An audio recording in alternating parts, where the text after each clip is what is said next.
स्वागत। आज हम एक बहुत ही मनमोहक पद का जरा गहराई से अवलोकन कर रहे हैं। ये चंद्रपाने की चाह वाला अंश है ना, जिसमें बाल कृष्ण अपनी माँ यशोदा से चांद लाने की जिद कर रहे हैं। हाँ, बिल्कुल। और वो जो आखिरी पंक्ति है, सूरश्याम, उससे साफ इशारा मिलता है कि ये शायद महाकवि सूरदास की ही रचना है। हाँ, लगता तो वही है। हाँ, तो आइए इस पद को जरा खोलते हैं, इसकी परतें देखते हैं। हमारा मकसद सिर्फ कहानी सुनना नहीं है, बल्कि इसमें जो बालहट है, वो मासूमियत है, और सूरदास की जो काव्य कला है ना, हाँ, उसको पकड़ना है। सही बात है। स्रोत छोटा सा है ये पद, पर इसमें भावनाएं और मतलब गहरे हैं। बिल्कुल। और शुरुआत ही देखिए ना, कितनी सीधी और दृढ़ मांग है।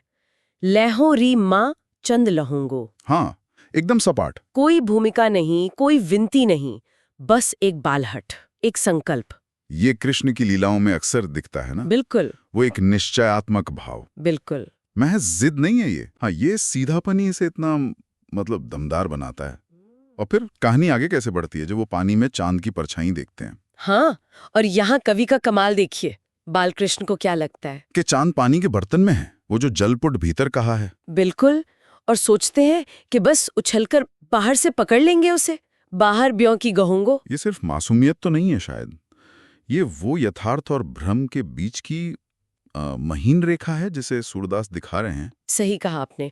और उस परछाई का वर्णन देखिए, झलमलात, झकझोरत। ये शब्द सिर्फ एक तस्वीर नहीं बनाते। इसमें तो आवाज और गति दोनों का एहसास है। हाँ, पानी में हिलती हुई छवि, वो अस्थिरता और उसका आकर्षण भी। और कृष्ण को वो चांद कैसा दिखता है? निपट, निकट ही दिखत, एकदम पास। बिल्कुल, जैसे बस हाथ बढ़ाकर पकड़ लेंगे। और यही पास होने का जो भ्रम है ना, हाँ। यही उनकी इच्छा को और तेज कर देता है। ये दिखाता है कि कैसे हमारी इच्छाएं कभी-कभी असलियत की पूरी समझ पर नहीं टिकी होती। हाँ, और फिर एक दिलचस्प बात कहते हैं, वो माँ का प्रेम स्वीकारते हैं। अच्छा। हाँ, कहते हैं तुमरो प्रेम प्रगट में जानत। मुझे पता है तुम मुझसे प्रेम करती हो, लेकिन इससे मैं बहकने वाला नहीं, बौराए न भोंगो। ये पंक्ति तो वाकई गौर करने लायक है। क्या ये सिर्फ बच्चे की जिद है, या ये दिखाता है कि जब इच्छा बहुत तीव्र हो तो शायद बाकी सब चीजें, स्नेह भी पीछे छूट जाता है। हाँ, शायद यही।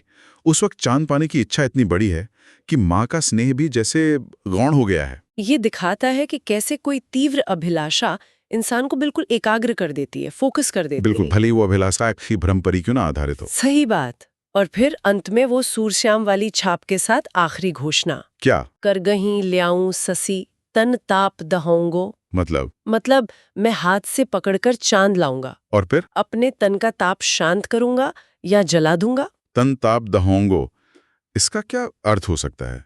क्या ये मतलब बच्चे की शारीरिक बेचैनी है, गर्मी लग रही है? या शायद वो जो तीव्र इच्छा है ना, उससे पैदा हुई अंदरूनी जलन है, अशांति है। हाँ, ये ज्यादा संभव लगता है, वो हट की जिद की गर्मी। बिल्कुल। और चांद को पा लेना ही जैसे उस अंदरूनी बेचैनी का इलाज है, एकमात्र समाधान। ये दिखाता है कि कैसे किसी चीज की चाह एक जुनून बन सकती है, और उसे हासिल करना ही जैसे शांति पाने का रास्ता लगता है। हाँ, एक तरह का समर्पण भी है इसमें, सब कुछ दांव पर लगा देना लक्ष्य के लिए। तो इस छोटी सी कविता से हमने क्या समझा? यही कि कैसे सूरदास ने बाल मनोविज्ञान की इतनी गहरी परतें, हट, भ्रम, तीव्र इच्छा, यहाँ तक कि प्रेम को एक तरफ रख देने की बात, हाँ, उसे कितने सरल शब्दों में पिरो दिया है। और भाषा का प्रयोग, वो झलमलाट, झकझोरत जैसे शब्द कविता में जान डाल देते हैं। सही कहा। तो ये सिर्फ कृष्ण की एक कहानी नहीं है। नहीं, बिल्कुल नहीं। ये तो मानवीय इच्छाओं, भ्रम और असलियत की हमारी समझ पर एक तरह की टिप्पणी है, जो आज भी उतनी ही प्रासंगिक है। और चांद यहाँ सिर्फ आसमान का चांद नहीं है। शायद नहीं, शायद वो उस परम लक्ष्य का प्रतीक है, या उस गहरी इच्छा का जिसे पाना नामुमकिन सा लगे, पर जिसके लिए मन में एक अटूट लगन हो। बिल्कुल। ये वाकई सोचने पर मजबूर करता है। हाँ, तो एक सवाल श्रोताओं के लिए छोड़ जाते हैं।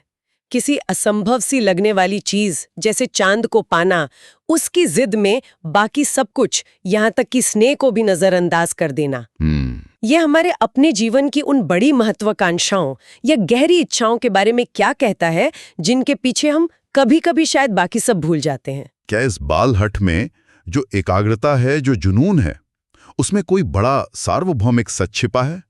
इस पर जरूर सोचिएगा।